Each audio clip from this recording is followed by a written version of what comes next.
Hey, what's up everybody? This is Coach Mike with Elite Performance and welcome to my channel. As always, if this is your first time here, go ahead, click that subscribe button and then look over here and click the bell icon. That way you can be sure to be notified about all the new content. Alright, that being said, yesterday a really good friend of mine sent me an article talking about what's the most healthy oil to cook with, and he asked my opinion about it. I read the article and I thought, this is a question that I'm actually asked all the time. So when I do a video about it and address it that way. So what is the most healthy oil to cook with? Before I can really answer that question, there's one or two things I need for you to understand. All right. First, in physics, the second law of thermodynamics teaches us that everything breaks down, right? Iron turns to rust, mountains crumble, things break down. They break down because of oxidative damage. Oxidative damage is caused by free radicals, okay? Now, free radicals can exist in the body, they can exist on iron, they exist, all right? Free radicals are metabolic Velcro. When enough of them stick to anything in the body, whatever they stuck to becomes inflamed. Inflammation leads to disease. Inflammation is the reason for heart disease, it's the reason for atherosclerosis, which is hardening of the arteries, it's the reason for certain types of arthritis. I can really keep going on and on and on and on and on about everything that is caused by inflammation. All right, but so just understand that free radicals cause inflammation. Free radicals are a part of the process of everything breaks down. Okay?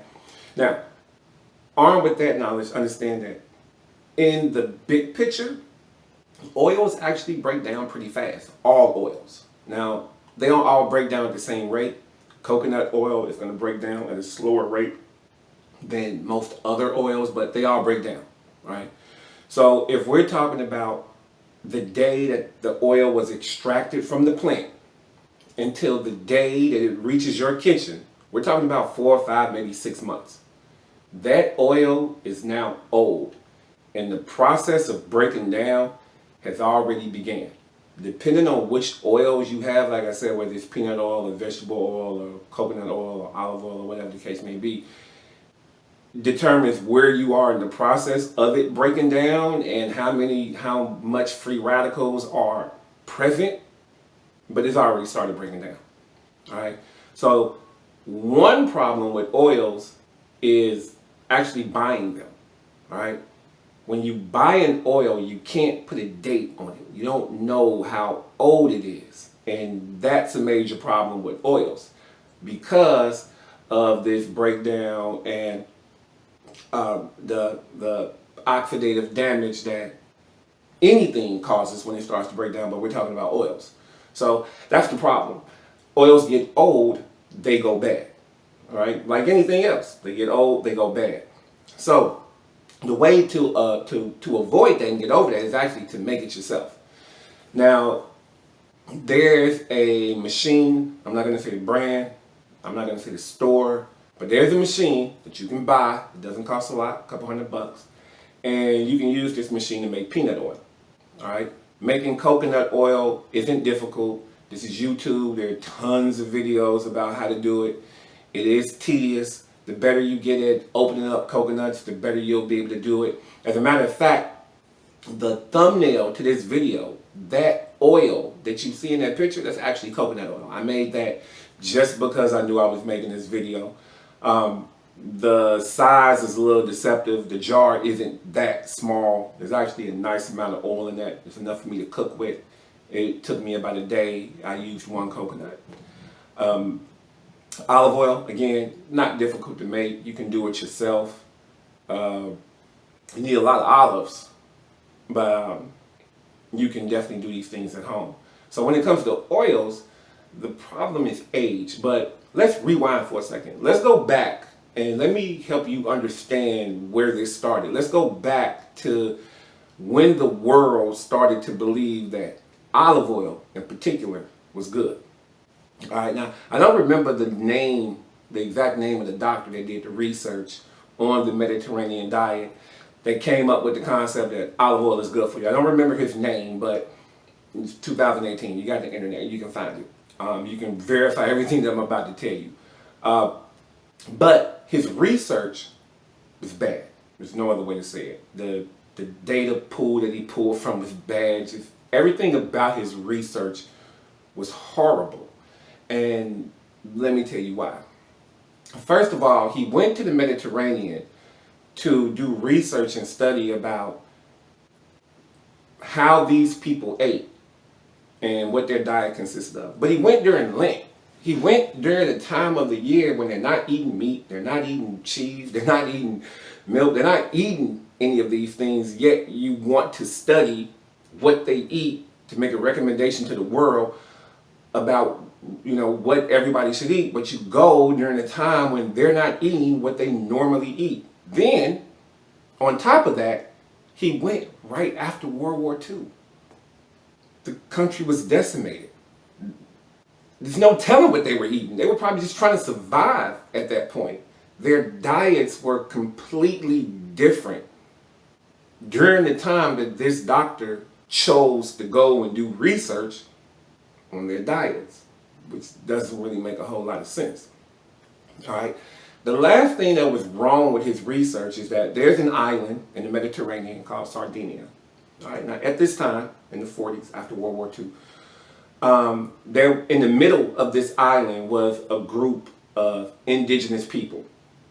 And the only thing different about their eating habits from everybody else in the Mediterranean is that they didn't eat olive oil. They hated it. They stayed away from it. They lived off lamb, root vegetables, nuts, some fruits. They used butter, milk, and lard.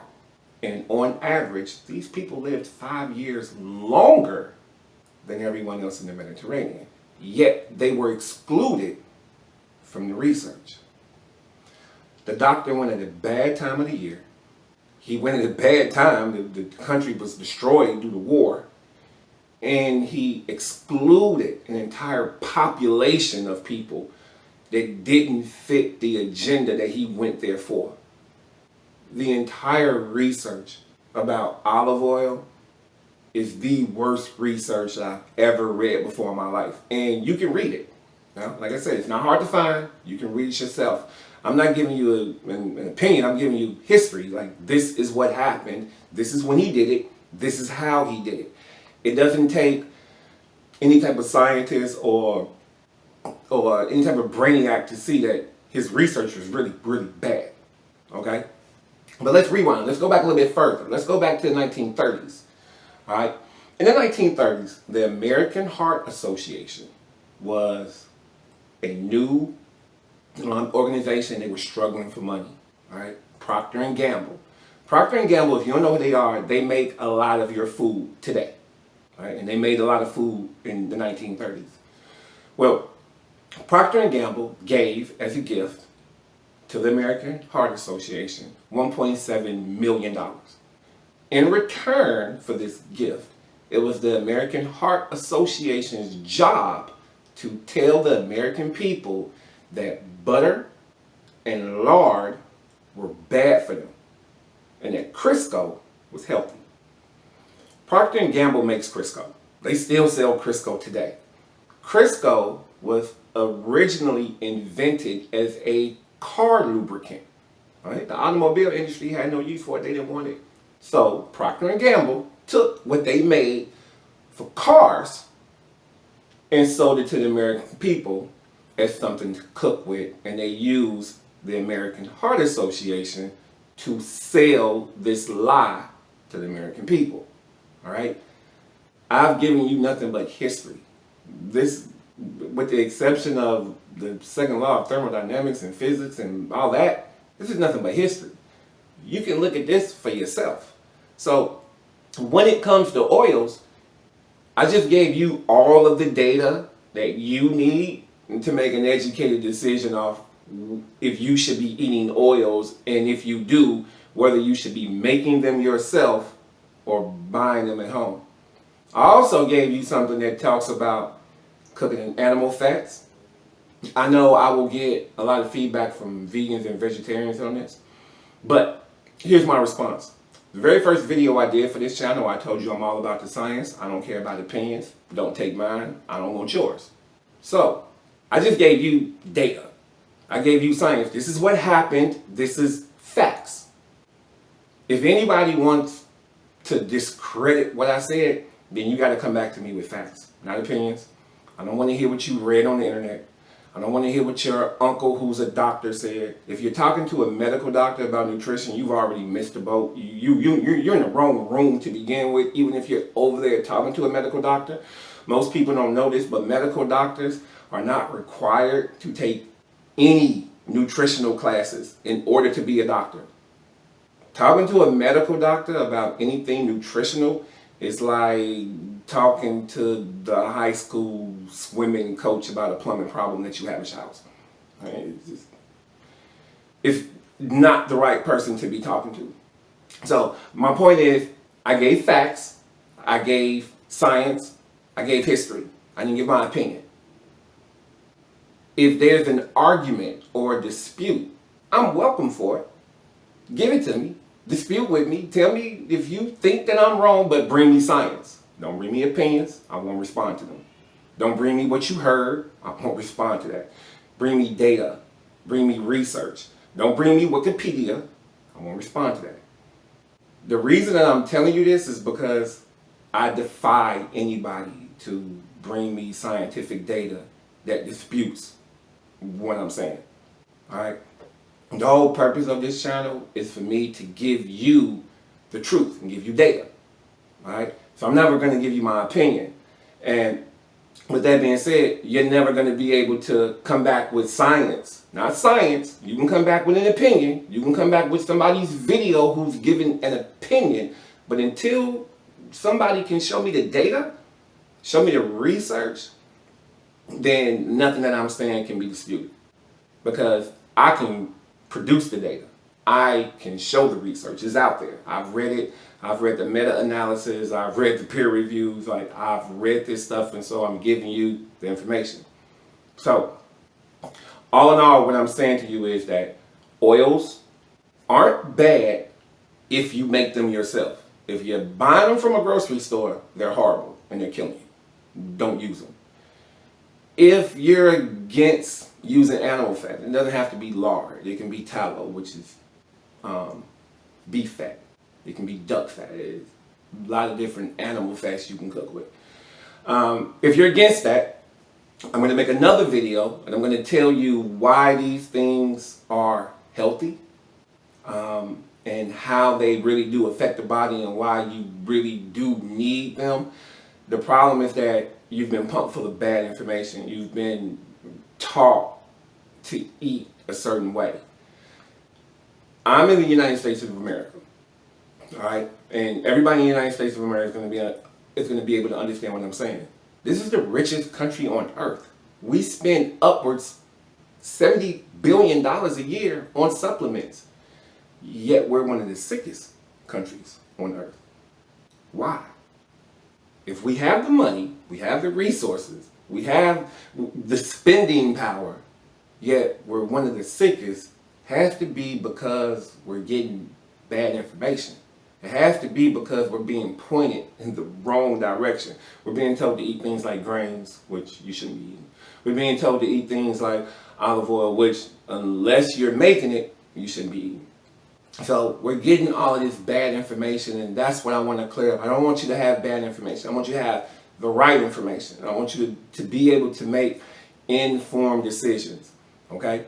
So all in all, oils are not bad if you make them.